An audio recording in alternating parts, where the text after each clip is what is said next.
Bom dia a todos, meu nome é Erika Fleming, eu sou da Sociedade Espírita Círculo da Luz, estudante, trabalhadora, na cidade de Osório.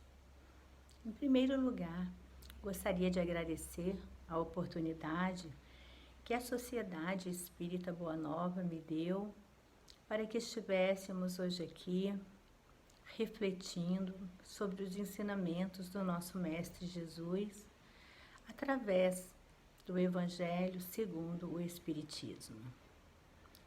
O tema que me foi colocado para a nossa reflexão na tarde de hoje está no Evangelho, no capítulo que diz: ninguém poderá ver o reino dos céus se não nascer de novo. Entendemos, quanto espíritas, que nascer de novo é renascer em espírito em uma nova carne, uma outra configuração com outros projetos, através da reencarnação. E uma vez tendo que reencarnar, precisamos de um núcleo que nos receba, que é o núcleo familiar. E o Evangelho vem dizer para nós que os laços familiares, uma vez constituído na base verdadeira do amor, eles não se rompem, são indestrutíveis. E isso é um consolo nas nossas almas. Kardec já disse que a doutrina, ela é consoladora. Então, todos os ensinamentos de Jesus, além do caminho para o nosso aprendizado, ele também nos consola. E quando eu estava estudando esse capítulo e vendo nos dias atuais tantas pessoas perdendo seu ente queridos, quer seja pelo Covid, quer seja por outras doenças, eu fiquei analisando uma situação.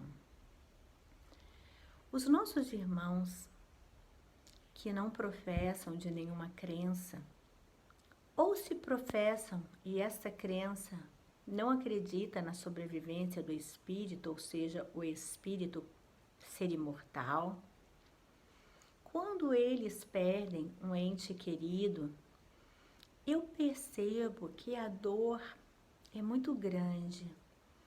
É uma dor que em momento nenhum traz um conforto, muito pelo contrário. Eu vejo muito desespero e desequilíbrio nessa condição. Eles sofrem profundamente, porque não encontra um eco, uma resposta, um caminho que possa aliviar as suas dores, o seu coração. E por outro lado, eu vejo nós, espíritas, que acreditamos na imortalidade do espírito, na sobrevivência deste no plano espiritual, não é que nós estejamos isentos das dores, em absoluto. Quando nós, mesmo sabendo que essa separação, ela é temporária, a dor dói para todos. A gente chora e podemos chorar. Muitas vezes nós espíritas somos cobrados sobre isso, né? Ué, mas você não é espírita? Não acredita na preexistência da alma? Ou na continuidade da alma? Por que você está chorando? As pessoas não entendem que antes de ser espírita, nós temos sentimentos, nós somos humanos, nós também amamos. Então é lícito sim que a gente chore, porque as lágrimas é a expressão da saudade, do amor, do afeto, que olhando pela parte física, naquele momento se rompe. Então é lícito que a gente sofra sim.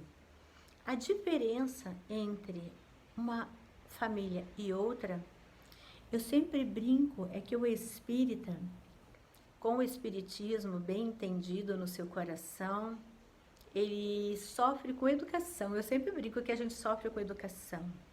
E por que essa brincadeira? Sofremos com educação? Porque sofremos com resignação. Porque entendemos que a vida é uma passagem. E que em algum momento retornaremos à nossa verdadeira vida, à nossa verdadeira história, que é a história do Espírito.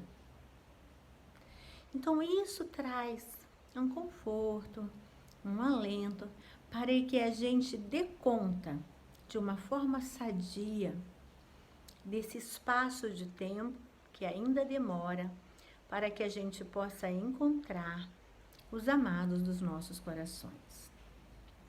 Porém, para que a gente encarne, porque ali está dizendo que nós não veremos o reino nos céus se não nascer de novo, é necessário um grupo familiar que nos acolha. E este grupo, gente, nem sempre ele está restrito somente na família. Quem de nós, na nossa existência, já não tivemos um vizinho queridaço, assim, um amoroso, que sempre nos acolheu no momento que a gente precisava, que emprestou um ombro para a gente chorar, que emprestou um ouvido para escutar as nossas dores, que cuidou da nossa casa, do nosso bichinho. Esse vizinho, ele também faz parte desse grupo familiar. Ele só não veio constituído na família base, máter, mas provavelmente ele faz parte do nosso grupo familiar. Outra situação, nós estamos trabalhadores e estudantes de uma casa espírita, de um centro espírita. Esses irmãos que ombreiam conosco na nossa existência, eles também fazem parte de um grupo familiar. E por que eu digo que o nosso grupo ele se estende muito além da nossa base máter? Porque o Evangelho ele nos explica que os espíritos se unem por afeição, por afinidade, de gosto, de pensamento. E eu diria também que nós nos unimos pela bênção de Deus para que possamos caminhar junto, reajustando as nossas dívidas que nós mesmos fizemos para nós através do mau uso do nosso livre-arbítrio. E assim, meus irmãos, se nós hoje formos pensar em todos esses grupos que eu comentei, da família base, do vizinho, dos amigos, trabalhadores da nossa casa espírita, às vezes alguém do nosso trabalho, o que nos une? Por que gostamos de estar ao lado um do outro? Por que nos sentimos felizes na presença desses irmãos? Porque existe no nosso íntimo uma afeição profunda, um amor que o Evangelho cita de alma para alma. Então, isso é muito importante a gente entender que numa casa espírita, por exemplo, nós estamos unidos, muitas vezes, além de aparar as nossas arestas, porque provavelmente não estamos juntos à toa, também por afinidade de pensamento, de gosto, de direcionamento. Todos nós que professamos a doutrina, nós temos um objetivo, que é nos melhorarmos quanto espírito, através das relações. E é isso que o Evangelho vai nos dizer. No Livro dos Espíritos, quando Kardec pergunta aos espíritos qual é o objetivo da encarnação, o que o Espírito diz para nós? É o nosso progresso moral. E no Evangelho, ele cita de uma forma mais romanceada, mais simples, dizendo que o objetivo do nosso grupo familiar extenso é que nos auxiliemos mutuamente no caminho do progresso. Então, todos estamos interligados com um objetivo, que é nos auxiliarmos. Porém, o Evangelho também nos explica que esta família, ela é muito grande. Alguns retornam e outros não. E que dentro dessa família também, cada um de nós, componente desta família, estamos estagiando moralmente em condições diferentes, porque a nossa trajetória é diferente. Desde que nós fomos criados do átomo e seguiremos para o arcanjo, e nos foi dado a beleza do livre-arbítrio, o livre-arbítrio também nos coloca a responsabilidade das nossas escolhas. E é nessa responsabilidade que às vezes a gente vai diferenciando uns dos outros.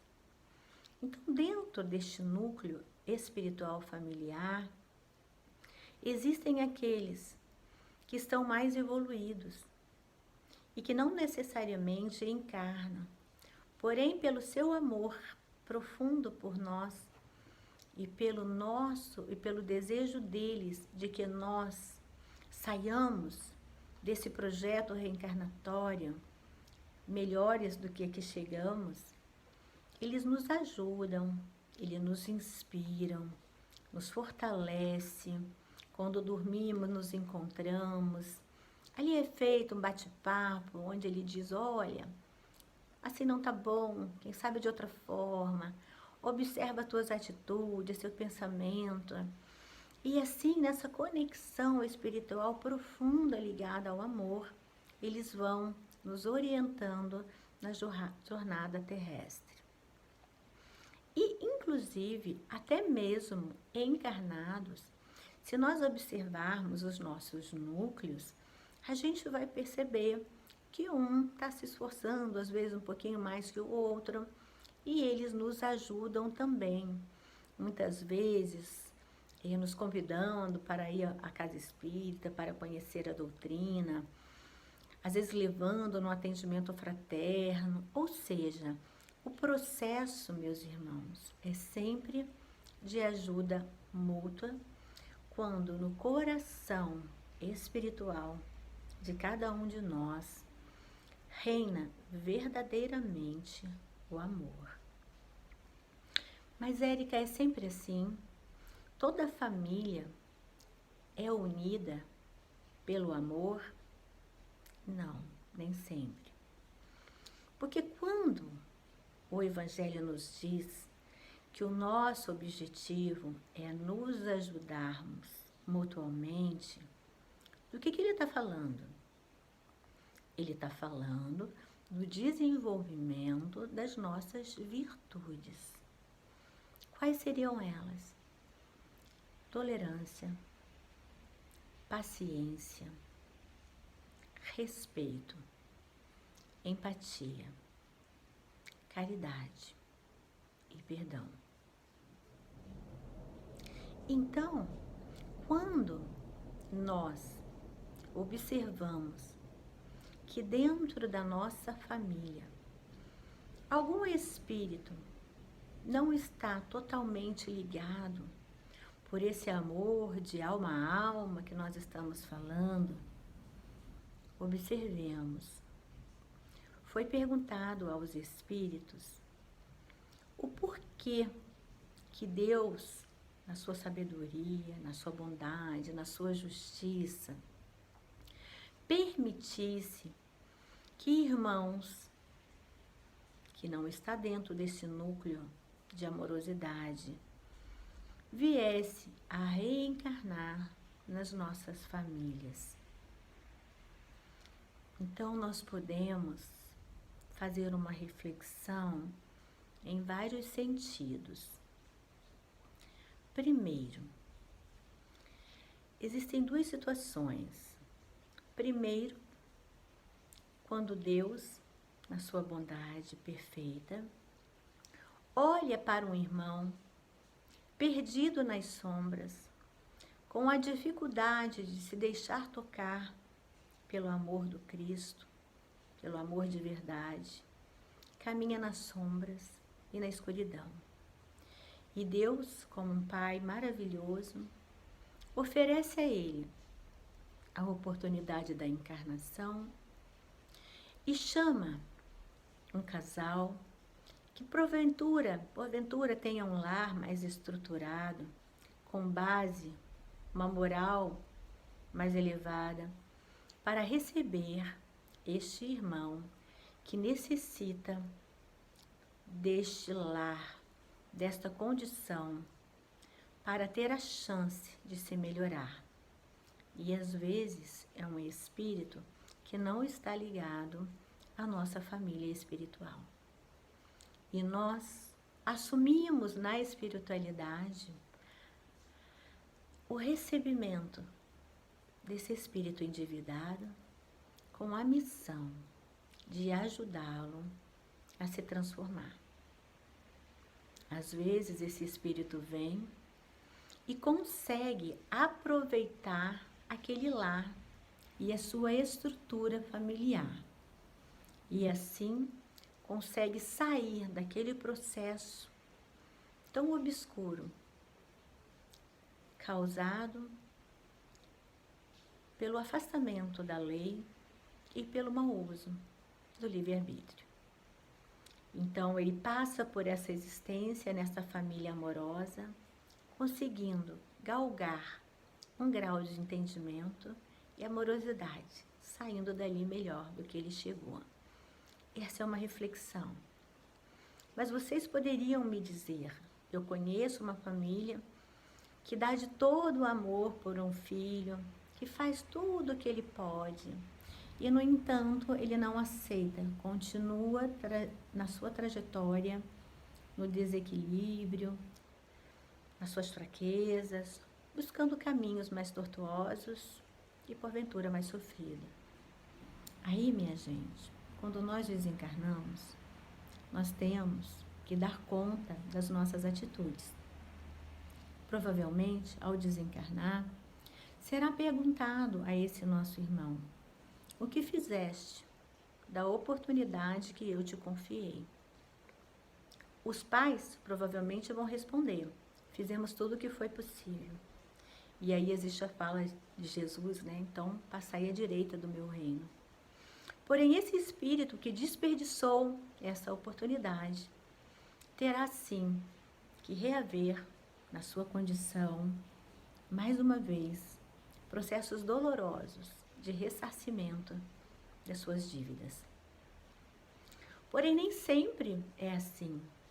Pode acontecer também que uma família desestruturada possa receber também um espírito que, ao chegar no seu núcleo familiar, já mais evoluído moralmente, traga genuinamente o seu amor, a sua luz, as suas conquistas, mudando assim o ambiente, a psicosfera existente naquele lar que outrora estivesse em comunhão com as forças negativas.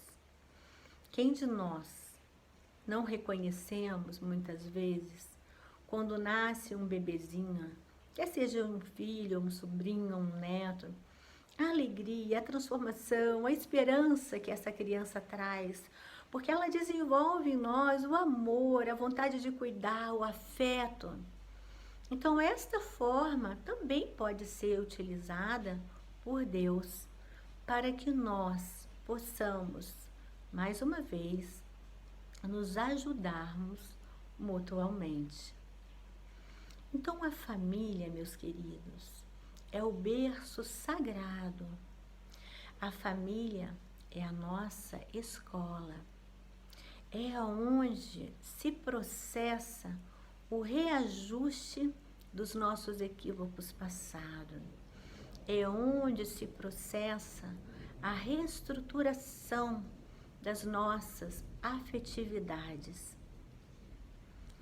Não é fácil, né? Nós temos, às vezes, inserido no nosso núcleo espíritos que são difíceis realmente. Mas é importante que a gente entenda que Deus não joga dados. Quando Ele coloca espíritos unidos num núcleo familiar ou num núcleo de convivência, existe para Deus ali uma esperança, um projeto para que a gente se entenda, que a gente apare as nossas arestas. Então, muitas vezes, quando o jovem pergunta, né, eu não pedi para nascer nessa família, eu nasci na família errada, podem ter certeza, todos nós estamos na família certa. E outra pergunta que vocês podem me fazer: mas Érica, eu tento de tudo com esse irmão, ele não aceita nada.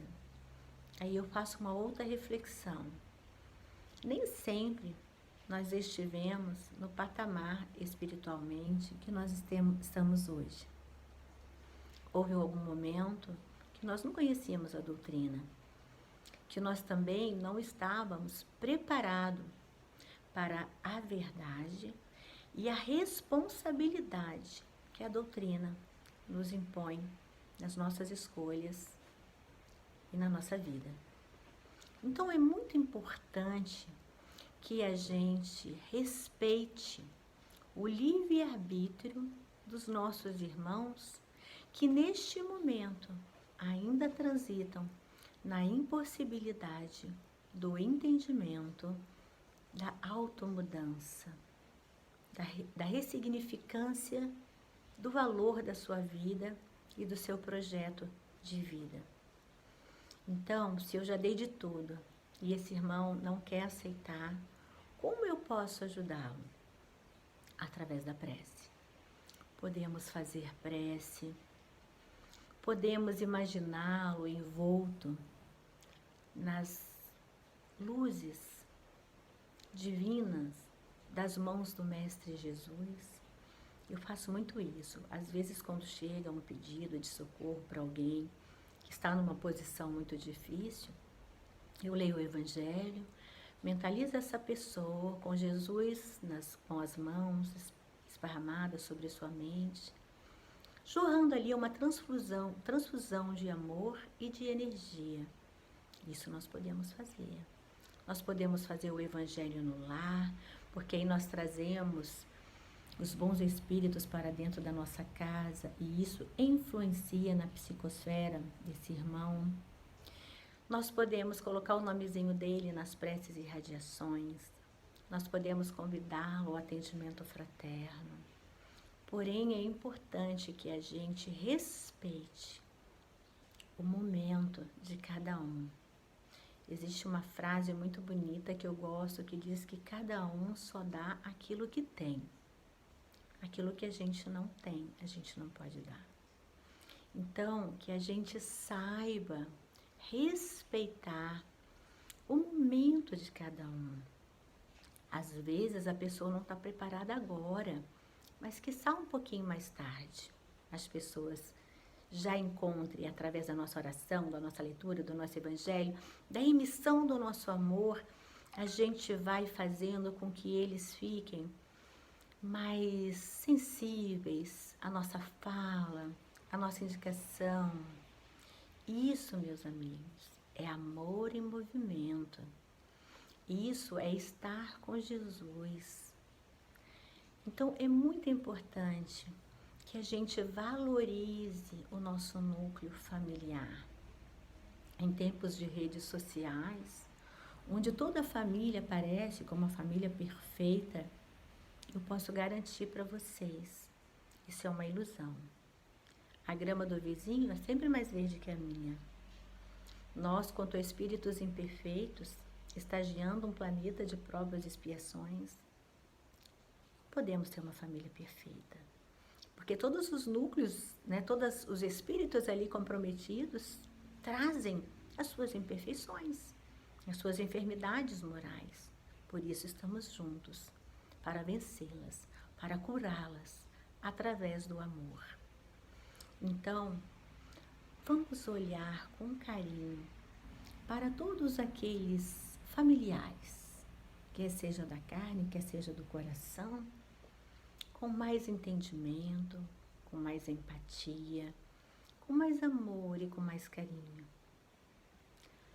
Envolvê-los nas nossas vibrações sempre amorosas e buscando ajudá-lo sempre. É muito importante que a gente diga: eu estou aqui. Quando você quiser, eu estou aqui. E para aqueles que se encontram longe, uma mensagem do WhatsApp, uma ligação, sempre se colocando: querido, eu estou aqui. Estou contigo. Estou do teu lado, para o que der e vier. Com essas reflexões, vamos nos despedindo da nossa exposição doutrinária de hoje, agradecendo o Mestre Jesus, o seu carinho, a sua paciência com cada um de nós nesse processo evolutivo. Que Jesus nos abençoe a todos, abençoe esta casa, para que possamos seguir forte no entendimento do teu Evangelho, colocando em prática no dia a dia de nossas vidas. Deixo um abraço carinhoso, as minhas mais sinceras vibrações de amor e de fraternidade. Fiquem com Deus e muito obrigado pela atenção. Muito obrigada mesmo. Que assim seja.